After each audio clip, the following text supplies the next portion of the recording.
નમસ્કાર મિત્રો, I hope તમે બધા મજામાં હશો। મિત્રો, સરકારે એક નવી યોજનાની જાહેરાત કરી છે। મિત્રો, જે લોકો ખેડૂત છે એ લોકોને આમાં લાભ મળશે। મિત્રો, ખેડૂત મિત્રો માટે આ નવી યોજના છે। જે લોકો ખેતરની અંદર એના ખેતરના ફરતે જે લોખંડની વાડ બનાવવા માંગે છે એ તમામ ખેડૂતને અહીંયા લાભ થશે।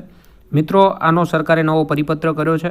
આની અંદર સહાયની પણ જાહેરાત કરી છે। કેવી રીતે કેટલી સહાય મળશે અને ઓનલાઈન અરજી કઈ જગ્યાએ કરવાની રહેશે એ સંપૂર્ણ માહિતી આપણે આ વિડીયોમાં જોઈશું। મિત્રો, જોઈ લઈએ કે આ જે સરકારે જે ઠરાવ અને જે ઓફિશિયલી જે સર્ક્યુલર બહાર પાડ્યો છે પરિપત્ર એ 8/12/2020ના રોજ પાડ્યો છે। મિત્રો, તમે જોઈ શકો છો કૃષિ ખેડૂત કલ્યાણ અને સહકાર વિભાગ દ્વારા આ ઠરાવ પસાર કરવામાં આવ્યો છે। અહીંયા જોઈ શકો છો વિષયની અંદર મિત્રો વન્ય પ્રાણીઓ દ્વારા ખેડૂતોના પાકને જે નુકસાન થતું હોય છે એ અટકાવવા માટે ખેતરની ફરતે લોખંડની કાંટાળી તારની વાડ બનાવવા માટે ખેડૂતોને નાણાકીય સહાય આપવાની યોજના। મિત્રો, તમે જોઈ શકો છો આ સહાય જે લોકો મેળવવા માંગે છે એ તમામે આજે સરકારે જે નક્કી કર્યા છે એ 13 ક્રાઇટેરિયામાંથી પસાર થવું પડશે તો જ આ લોકોને સહાય મળશે। મિત્રો, પહેલા નંબરનું જે ક્રાઇટેરિયા છે એમાં આપણે જોઈ લઈએ કઈ રીતે આમાં લાભ મળશે ખેડૂતોને। આ યોજના હેઠળ ખેડૂત મિત્રો જે છે એમાં જૂથમાં તેમની જમીનોનું ક્લસ્ટર બનાવી અરજી કરવાની રહેશે। તમામ કેટેગરીના ખેડૂતો માટે ઓછામાં ઓછા 5 હેક્ટર વિસ્તાર હોવો જોઈએ। મિત્રો, તમે જો અરજી કરવા માંગો છો તમારી જમીન 5 હેક્ટર કરતાં ઓછી છે તો આમાં તમે અરજી નહીં કરી શકો અને ક્લસ્ટર વાઇઝ તમારે અરજી કરવાની રહેશે। એટલે કે મિત્રો, તમારું ખેડૂત તમે છો, તમારી આજુબાજુમાં બીજા ઘણા બધા ખેડૂતો રહેતા હશે, અલગ અલગ વિસ્તારમાંથી અલગ અલગ ખેડૂત રહેતા હશે। તમારો જે સર્વે નંબર છે એની બાજુમાં આડીને બીજા સર્વે નંબરો આવેલા છે એ તમામ ખેડૂતોએ સાથે મળી અને અરજી કરવાની રહેશે તો જ તમને લાભ મળશે। એવું ક્લસ્ટર અને ગ્રુપ લીડર બનાવી અને પછી જ લાભ લઈ શકશો। તમે અહીંયા જોઈ શકો છો દરેક ક્લસ્ટર માટે ખેડૂતો દ્વારા ગ્રુપ લીડર નક્કી કરવાના રહેશે। ત્યારબાદ મિત્રો ત્રીજી કન્ડિશન જોઈ લઈએ।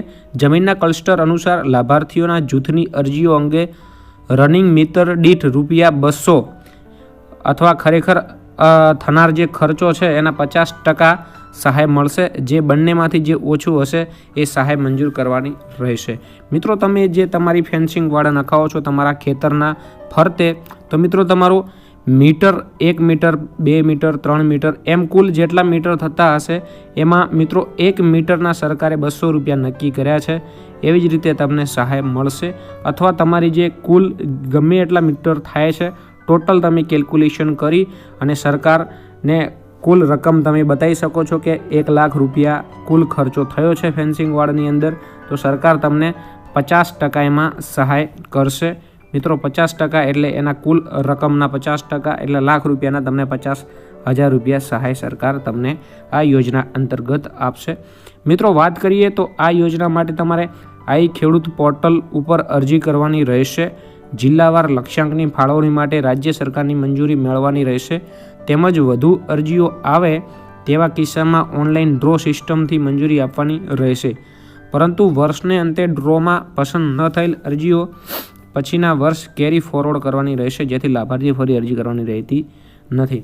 મિત્રો, તમને જણાવી દઈએ કે જે જિલ્લાવાર લક્ષ્યાંક સરકારે નક્કી કર્યો છે, દાખલા તરીકે બનાસકાંઠાની 1000 અરજીઓનો લક્ષ્યાંક સરકારે નક્કી કર્યો છે પરંતુ બનાસકાંઠાના ખેડૂતો વધારે હોય એમાં અરજીઓ વધારે કરે છે, 1500 અરજીઓ કરી નાખી છે તો મિત્રો સરકાર દ્વારા ડ્રો કરવામાં આવશે। એમાંથી 1000 ખેડૂતોને સિલેક્ટ કરવામાં આવશે, એમને આ સહાય મળશે અને જે 500 ખેડૂતોના જે નામ નથી આવ્યા એમને સહાય નથી મળ્યા એમને કેરી ફોરવર્ડ કરવામાં આવશે। એટલે કે નવા વર્ષની અંદર એ લોકોને એ અરજીઓ એમને નવી કરવાની રહેશે નહીં અને જે નવા વર્ષની અંદર લક્ષ્યાંક નક્કી કરવામાં આવ્યો હશે એમની આ સિનિયોરિટી એટલે કે એમને અગાઉ ગણવામાં આવશે અને આ લોકોની 500 અરજીઓને અગ્રતાક્રમ આપી અને એમને સહાય આપવામાં આવશે। એવી રીતે મિત્રો આ સરકારનો જે ચોથો ક્રાઇટેરિયા છે તમે જોઈ શકો છો। મિત્રો, અહીંયા ચોથામાં બીજું છે અરજીને મંજૂર આપતા પહેલાં સ્થળ પર તાર ફેન્સિંગ કરેલ નથી તેની થર્ડ પાર્ટી ઇન્સ્પેક્શનથી ચકાસણી કરવાની રહેશે તેમજ કામગીરી પૂર્ણ થયા બાદ પણ થર્ડ પાર્ટી ઇન્સ્પેક્શનની ચકાસણી કરવાની રહેશે અને આખરી ચૂકવણી થર્ડ પાર્ટી ઇન્સ્પેક્શન રિપોર્ટ બાદ જ કરવાની રહેશે। ચકાસણી સમયે GPS લોકેશનથી ટેગિંગ કરવાનું રહેશે।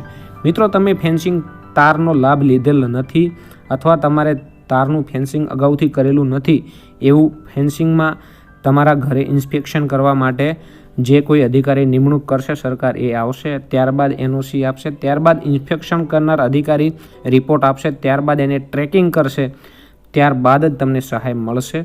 મિત્રો, આ યોજનાની અમલીકરણ agency Gujarat agro industries corporation લિમિટેડની છે. મિત્રો, તમારા ઘરે ગુજરાત એગ્રો ઇન્ડસ્ટ્રીઝ કોર્પોરેશન લિમિટેડના કોઈ કર્મચારી હશે એ આ લાભ આપવા માટે આવશે.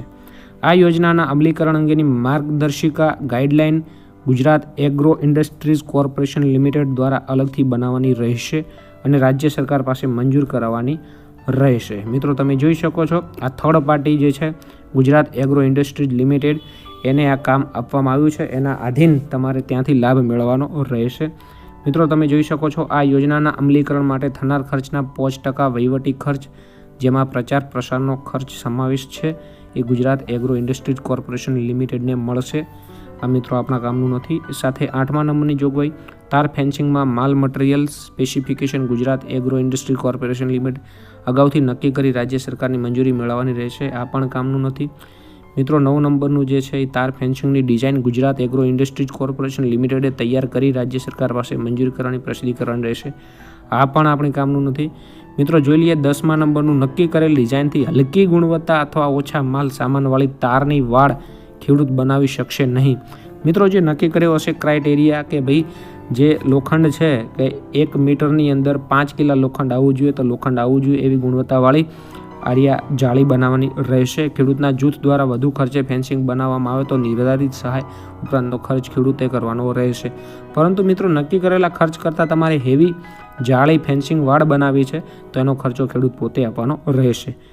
11મા નંબરની જોગવાઈ છે, ખેડૂતોને વાડ બનાવ્યા પછી તેની નિભાવણી જાળવણી સ્વખર્ચે કરવાની રહેશે. એ તો સ્વાભાવિક છે મિત્રો, તમારે એક વખત તમે વાડ બનાવી નાખી તો પછી તમારે એને જાળવણી ખર્ચ તમારે કરવાનો રહેશે. કોઈ વખત તૂટી જાય, ફરી બાંધવી હોય અથવા કાટ લાગી જાય, કલર કરવો હોય, એ તમામ જવાબદારી તમારી રહેશે. સરકાર એક વખત તમને સહાય આપશે વાડ બનાવવા માટેની. આ યોજનાનો લાભ ખેડૂતો જે તે સર્વે નંબરમાં એક જ વખત મળશે અને અગાઉ યોજનાની લાભ મળી ગયેલ હોય તે સર્વે નંબર માટે પૂર્ણ જૂથના સભ્ય તરીકે આ યોજનાનો લાભ મળી શકશે નહીં. મિત્રો, આ યોજનામાં લાભ એક વખત મળશે અને એક જ સર્વેમાં લાભ મળશે. બીજી વખત આ યોજનામાં લાભ નહીં લઈ શકો. આ યોજનાનો અમલ સમગ્ર રાજ્યમાં કરવાનો રહેશે. મિત્રો, દરેક જિલ્લામાં આ યોજનાનો લાભ મળશે. અને મિત્રો, કઈ રીતે યોજનામાં આઈ ખેડૂત પોર્ટલ ઉપર અરજી કરવી એના વિશે આપણે વિડીયો બનાવીશું.